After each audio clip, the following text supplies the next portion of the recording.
మొదట మనం నులిపురుగులంటే ఏంటి, అవి ఏ విధంగా పిల్లల పేగుల్లోకి ప్రవేశిస్తాయో తెలుసుకుందాం. నులిపురుగులు తీసుకునే ఆహారంతో పాటు పేగుల్లోకి ప్రవేశించి రక్తంలోకి చేరాల్సిన పోషకాలను అవి పీల్చుకోవడంతో చిన్నారులు రోగాల పాలవుతారు. పిల్లల్లో సాధారణంగా 3 రకాల నులిపురుగులు కనబడతాయి: ఏలికపాములు, నులిపురుగులు, కొంకి పురుగులు. ఈ నులిపురుగులు పరిసరాలను పరిశుభ్రంగా ఉంచుకోకపోవడం వల్ల, బహిరంగ మల విసర్జన చేయటం వల్ల వేగంగా అభివృద్ధి చెందుతాయి. సంక్రమణం ఉన్న పిల్లలు నులిపురుగుల గుడ్లను తమ మలంతో నేలను కలుషితం చేస్తారు. ఈ గుడ్లు నేలలో లార్వాలుగా వృద్ధి చెందుతాయి. మిగతా పిల్లలు ఈ గుడ్లను ఆహారం ద్వారా, లేదంటే మురికి చేతుల ద్వారా, లేదా లార్వా చర్మం లోపలికి చొచ్చుకుపోవడం ద్వారా నులిపురుగుల సంక్రమణకు గురవుతారు. నులిపురుగులు సంక్రమించిన పిల్లల్లో గుడ్లు లార్వాలు క్రిములుగా అభివృద్ధి చెందుతాయి. ఈ నులిపురుగులు తిరిగి గుడ్లను ఉత్పత్తి చేస్తాయి. ఇప్పుడు మనం తెలుసుకుందాం, నులిపురుగుల సంక్రమణ పిల్లల ఆరోగ్యంపై ప్రభావం ఎలా చూపుతుందో మనం ఒక్కసారి చూసి తెలుసుకుందాం. నులిపురుగుల సంక్రమణ వల్ల పిల్లలు తరచుగా అనారోగ్యం పాలవుతారు. చదువు పట్ల ఆసక్తి తగ్గుతుంది. ఈ అనారోగ్యం వల్ల స్కూల్కి, అలాగే అంగన్వాడీ సెంటర్లకు హాజరు కాలేకపోతారు. పిల్లల్లో నులిపురుగుల నిర్మూలన చాలా సులువైనది మరియు సురక్షితమైనది.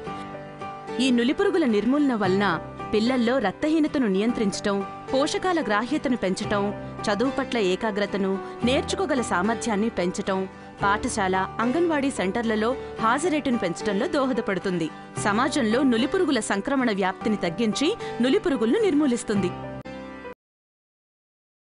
జాతీయ నులిపురుగుల నిర్మూలన దినాన పిల్లలందరికీ ఆల్బెండజోల్ 400 మిల్లీగ్రాములు మాత్ర అంగన్వాడీ స్కూళ్లలో ఉచితంగా ఇవ్వడం జరుగుతుంది.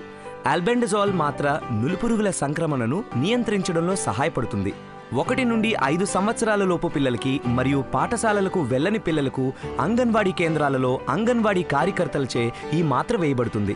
6 నుండి 19 సంవత్సరాల లోపు పిల్లలందరికీ సంబంధిత టీచర్ ద్వారా స్కూల్లో వేయడం జరుగుతుంది. అనారోగ్యం వలన లేదా గైర్హాజరీ వలన నులిపురుగుల నిర్మూలన దినం రోజున మాత్రలు వేసుకునే పిల్లలకు మాత్ర తిరిగి వేయు దినమున మాత్రలు వేయడం జరుగుతుంది. పిల్లల్లో నులిపురుగుల నిర్మూలన చాలా సులువైనది మరియు సురక్షితమైనది.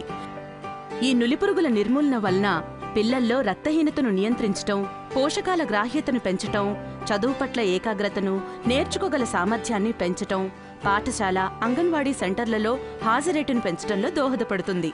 సమాజంలో నులిపురుగుల సంక్రమణ వ్యాప్తిని తగ్గించి నులిపురుగులను నిర్మూలిస్తుంది. జాతీయ నులిపురుగుల నిర్మూలన కార్యక్రమం జరుగునప్పుడు గుర్తుంచుకోవలసిన విషయాలు: టీచర్లు, ఆంగన్వాడీ కార్యకర్తలు డీవార్మింగ్ మొదలయ్యే ముందు వీటి లభ్యతను నిర్ధారించుకోవాలి. తగినన్ని మాత్రలు, శుభ్రమైన తాగునీరు, చెంచాలు, రిజిస్టర్, రిపోర్టింగ్ ఫామ్.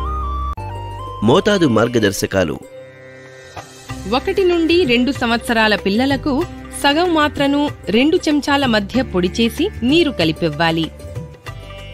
2 నుండి 3 సంవత్సరాల పిల్లలకు పూర్తి మాత్రను 2 చెంచాల మధ్య పొడిచేసి నీరు కలిపి ఇవ్వాలి. 3 నుండి 19 సంవత్సరాల పిల్లలకు పూర్తి మాత్రనిచ్చి బాగా నమిలి మింగి మంచినీరు తాగాలి. మాత్రను ఎట్టి పరిస్థితుల్లోనూ ఇంటికి తీసుకెళ్లనివ్వకూడదు. అనారోగ్యంగా ఉన్న పిల్లలకు, ఇతర చికిత్సలు తీసుకుంటున్న పిల్లలకు మాత్రను ఎట్టి పరిస్థితుల్లోనూ ఇవ్వకూడదు. జాతీయ నులిపురుగుల నిర్మూలన దినోత్సవం రోజున మందు ఇచ్చేటప్పుడు అటెండెన్స్ రిజిస్టర్లో మాత్ర వేసిన పిల్లల పేర్లు ఎదురుగా ఒక టిక్ పెట్టుకోవాలి. ఇక్కడితో మన పని అయిపోలేదండి. జాతీయ నులిపురుగుల నిర్మూలనా దినం తరువాత కూడా మనం శ్రద్ధగా గమనించాల్సిన విషయాలు మరికొన్ని ఉన్నాయి. జాతీయ నులిపురుగుల నిర్మూలనా దినం రోజు అనారోగ్యం లేదా గైర్హాజరీ వల్ల మాత్ర వేయించుకొని పిల్లలకు తిరిగి మాత్ర వేయు రోజున తప్పనిసరిగా వేయించాలి. ఆశా కార్యకర్త వీరందరినీ ప్రోత్సహించి మాత్ర వేయించడానికి కృషి చేయాలి. మాత్రను తిరిగి వేయు దినమున అటెండెన్స్ రిజిస్టర్లో మాత్ర వేసిన పిల్లల పేర్లు ఎదురుగా 2వ టిక్కు పెట్టాలి. ఎక్కువగా నులిపురుగుల సంక్రమణ ఉన్న పిల్లల్లో వికారం, స్వల్ప కడుపు నొప్పి, వాంతులు, విరోచనాలు మరియు అలసట లాంటివి కలగవచ్చు. ఏదైనా చిన్న చిన్న ఇబ్బందులు వచ్చినా అవి తాత్కాలికమే. పాఠశాల అంగన్వాడీ కేంద్రం వద్ద వీటిని సులభంగా ఎదుర్కొనవచ్చు. ఏదైనా ప్రతికూల ఘటన ఎదురైనప్పుడు కంగారు పడకుండా ప్రతికూల ఘటనకు పాటించాల్సిన విధానాన్ని ఆచరించండి. పిల్లలకు బహిరంగ ప్రదేశాలలో నీడలో పడుకోబెట్టి తాగటానికి నీటినివ్వాలి. ఆల్బెండజోల్ మాత్ర అనేది సులభంగా నమలగల మాత్ర. ఒకవేళ పిల్లల గొంతుల్లో మాత్ర ఇరుక్కుపోతే పిల్లలను మీ ఒడిలో బోర్లా పడుకోబెట్టుకొని మాత్ర వెలుపలికి వచ్చేంత వరకు వీపుపై తట్టండి. ఒకవేళ పిల్లలు ఇంకా కోలుకోకపోతే సమీపంలో ఉన్న ఆరోగ్య కేంద్రాన్ని లేదా 108ని సంప్రదించండి. పాఠశాల లేదా కళాశాల రిపోర్టింగ్ ఫామ్లో డీవార్మింగ్ చేయబడిన మొత్తం పిల్లల సంఖ్యను నింపి ఎన్డీడీ జరిగిన వారం లోపల ఏఎన్ఎంకు ఇవ్వాలి. ఆశా, ఆంగన్వాడీ కార్యకర్తలు తమ రిపోర్టింగ్ ఫామ్లలో ఆంగన్వాడీ కార్యకర్తచే డీవార్మింగ్ జరిపిన పిల్లల సంఖ్యను నింపి ఈ రిపోర్టింగ్ ఫామ్ను ఏఎన్ఎంకు ఎన్డీడీ జరిగిన వారం లోపల అందజేయాలి. ఏఎన్ఎం తనకందిన అన్ని పాఠశాల, ఆంగన్వాడీ రిపోర్టింగ్ ఫామ్లను తనకు అందిన వారం లోపల పిహెచ్సికి అందజేయాలి. పురుగురహిత ఆంధ్రప్రదేశ్, ఆరోగ్యవంతమైన ఆంధ్రప్రదేశ్.